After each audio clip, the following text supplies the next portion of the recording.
काफिला जा रहा है। इस वक्त आप देख रहे हैं कोई और जो नेता आते हैं मुलाकात करने के लिए, उनका एक काफिला है जो कि मुख्यमंत्री से मिलने के लिए आए होंगे। तो मुख्यमंत्री अशोक गहलोत को एहसास था कि राजस्थान में हर 5वें साल में सत्ता बदल जाती है, ऐसे में इस बार उनका रिपीट करा पाना बहुत मुश्किल होगा। इसलिए उन्होंने पहले से ही अपने आप को तैयार कर लिया था, अपने आप को मना लिया था कि नहीं, इस पर जिद और बहस करना बिल्कुल लाजमी नहीं है। अपने आप को पूरी तरह से वो प्रिपेयर करे हुए थे कि कुछ भी हो और जनता का जो फैसला होगा उन्हें स्वीकार्य होगा। तो कुल मिलाकर के आज जैसा मान रहे थे कि जो ट्रेंड चल रहा था रिवाज का, वो बरकरार रहा और राज फिर से बदल गया और राजस्थान में एक बार फिर कांग्रेस पार्टी सत्ता से बाहर हो गई। पिछले 25 साल से इसी तरह का ट्रेंड है जिसको बरकरार रखा राजस्थान के मतदाताओं ने।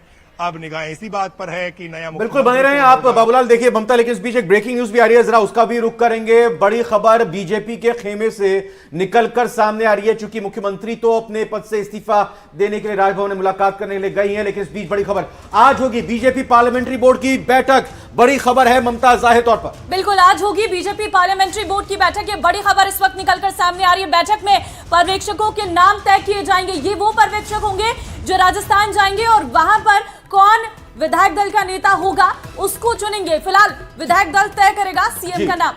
तीन राज्यों में जहां बीजेपी जीती है, मध्य प्रदेश, छत्तीसगढ़ और राजस्थान, यानी तीनों ही राज्यों में पर्यवेक्षकों को भेजा जाएगा। ये वो पर्यवेक्षक होंगे जो जाकर जीते हुए विधायकों के साथ बैठक करेंगे। उस मीटिंग में हो सकता है कि वहां पर मतदान करा लें, हो सकता है कि 1-to-1 बातचीत कर लें, हो सकता है कि वो सभी एक साथ सार्वजनिक तरीके से बातचीत करते हुए उनकी राय और मशवरा लेते हुए जानने की कोशिश करें मध्य प्रदेश, छत्तीसगढ़, राजस्थान में, या फिर जहां की राजनीति और जहां की परिस्थिति जिस हिसाब से होगी वो उसी हिसाब से फैसला लेंगे। तो 3 राज्यों के पर्यवेक्षकों के नाम का ऐलान हो सकता है बीजेपी पार्लियामेंट्री बोर्ड की बैठक में। और चूंकि लगातार निरंजन पोद्दार जी हमारे साथ हैं, अमूमन होता यही है। देखिए ये तस्वीर एक्सक्लूसिव पहले इस वक्त आपके सामने आ रही है। मुख्यमंत्री अशोक गहलोत पहुंचे हैं राज्यपाल कलराज मिश्र से मिलने के लिए और अपना त्यागपत्र, अपना इस्तीफा उन्होंने राज्यपाल कलराज मिश्र को सौंपा है। तो दोनों तरफ घटनाक्रम तेजी से आगे बढ़ते हुए देखने को मिल रहा है। एक तरफ अशोक गहलोत ने मुख्यमंत्री पद से इस्तीफा दे दिया है, तो दूसरी तरफ ये काफिला भी जाता हुआ मुख्यमंत्री अशोक गहलोत का दिखाई दे रहा है। और दूसरी ओर बीजेपी में बैठकों का दौर चल रहा है। एक की सरकार जा रही है और दूसरे की सरकार आ रही है, तो सभी अपने तरीके से परंपरा को निभाते हुए, अमूमन निरंजन पोद्दार जी होता यही है, जितना हमने देखा है हाल फिलहाल में 2-2 पर्यवेक्षक भेजे जाते हैं केंद्र के नेता राज्यों में एमएलएस की, विधायकों की राय जानने के लिए। इस बार भी यही होगा तीनों जगहों पर।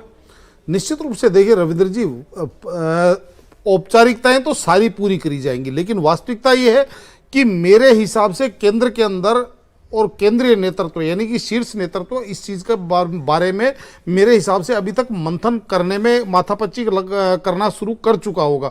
और उसके यहां से केंद्रीय नेतृत्व से जो तय होगा वो ही नाम वहां पे राजस्थान में जाएगा। राजस्थान उस नाम को लेके जाया जाएगा और विधायकों की मीटिंग में उसके लिए सहमति बनाई जाएगी और सहमति बनाने के बाद में उस नाम को डिक्लेयर किया जाएगा। राकेश गोयल जी, जो तस्वीर दिखाई दे रही है, मुख्यमंत्री अशोक गहलोत के चेहरे पर थकान है, मायूसी है, निराशा है, हताशा है।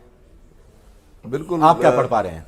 बिल्कुल बॉडी लैंग्वेज से बिल्कुल वो साफ दिखाई दे रहा है कि पूरे चेहरे पर मुस्कुराहट लाने की कोशिश कर रहे हैं। हाँ, वो अपना इतना क्यों मुस्कुरा रहे हो, क्या गम है जिसको छुपा रहे हो, बिल्कुल गमगीन है, लेकिन और चेहरे पे हंसी है। तो अशोक गहलोत जी माहिर इतने हैं, पीछे का दर्द वही जान सकते हैं क्यों हंस रहे हैं। जी, अशोक गहलोत जी माहिर इतने हैं कि वो कभी आहत दिखते नहीं, अंदर से वो चाहे कितने भी आहत हो, अच्छे लीडर की पहचान। और यहाँ रविंद्र जी, यहाँ पे आपको एक चीज और देखनी पड़ेगी और वो ये है कि देखिए मेरा ये मानना है कि अशोक गहलोत जी ने चुनाव बहुत मजबूती से लड़ा है कि राजस्थान के अंदर 5 साल की कांग्रेस की सरकार के बावजूद अगर आज मान लीजिए भारतीय जनता पार्टी को इतना पसीना बहाना पड़ा और जिस तरीके से आज जब तक रिजल्ट डिक्लेयर नहीं हुए तब तक धुकधुकी दोनों तरफ बराबर की थी। और अशोक गहलोत, और मेरा यह मानना है कि यहाँ पे हार जो अगर हुई है तो वो कांग्रेस के केंद्रीय नेतृत्व की हार हुई है, बल्कि अशोक जी, मेरे हिसाब से अशोक गहलोत जी ने अपना चुनाव बहुत मजबूती से और बहुत ताकत से और दिल, अपनी सीट को वो बचा भी पाए। निश्चित रूप से दिल अशोक गहलोत जी ने जरूर जीता है। ठीक है, आपके पास लौटेंगे। देखिए, हम लगातार न्यूज़ 18 राजस्थान की पूरी टीम सुबह से आपको हर पल पल का अपडेट दिखा रही है, रुझानों से लेकर नतीजों तक हमने आपको दिखाया। और अब किस तरीके से आगे प्रधानमंत्री आएंगे अभी कुछ ही समय बाद,